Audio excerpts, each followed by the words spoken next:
March 2014, the Chancellor at the time, George Osborne, announced a major change to the way some people could access their pension when they came to retire. This change came into effect in the tax year 2015-2016 and is known as pension freedom. This video will explain the change, who it affects, what it means, and some of the key things you will need to look out for. Pension freedom does not apply to all types of pension.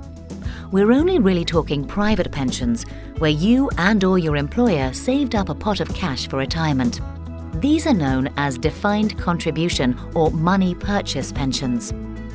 It doesn't apply to the state pension, nor in the main part does it apply to pensions where what you're paid is a proportion of your final salary, known technically as defined benefit pensions. Before the pension freedom changes came in, the typical option used by most people was to cash in their pension, take 25% as a tax-free sum, and use the remainder of the money to buy an annuity, a product that pays you an income each year until you die. Now, under the new rules, you can take the pot freely and in a flexible manner, including if you choose all the pot in one go. You should note, however, that you cannot do anything with the pension in terms of using the freedom rules until you have reached the age of 55. From that age, you can access your pension to help you in retirement.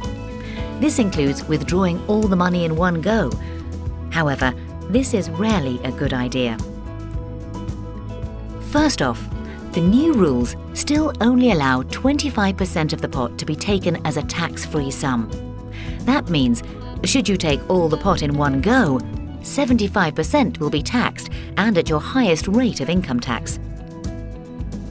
Secondly, most people's pensions are to support their income needs in retirement, which could stretch over decades. So stripping all the money out early or in one go could mean not enough money in later retirement. What the pension freedom rules allow, if you're not going to take all your money in one go, are three basic options.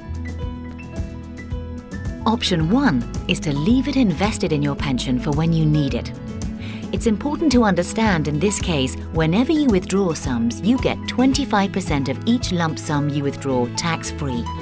For example, if you had £100,000 in your pension and took £10,000 out, you'd get £2,500 of it tax-free.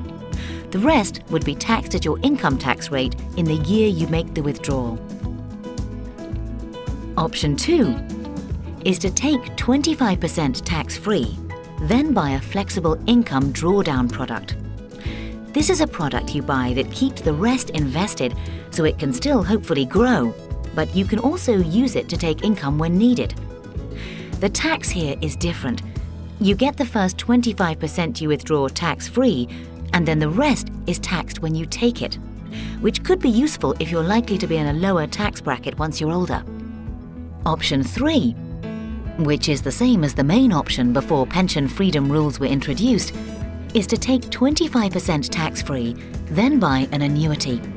This gives you a guaranteed income each year for the rest of your life. It is worth pointing out that you're not forced to do one thing. You can combine any of these options, and this may be a sensible way to proceed in many cases. These are the basics. If you are in a position either now or in the future where the pension freedom rules affect you, what do you need to be thinking about? The first thing to consider is that if you do not cash all your pension chips and you're not buying an annuity, then your pension, either fully or in part, is going to remain invested. Therefore, you need to consider where you should invest it, the risk on the money left in the pot, and the costs and charges you will incur. You have many choices with all these factors. Secondly, you will need to think about how much income you will need and when, what other income sources you have, and how you will be best accessing your pension. This can be a complicated estimate stretching over many years. In this regard, using a long-term income and expenditure forecast can be very beneficial. Third, you will need to consider your wider financial position, your health, and your future financial risks, such as living for a very long time. With all these factors, we have the experience and expertise to help you and to work through all the factors you will need to consider.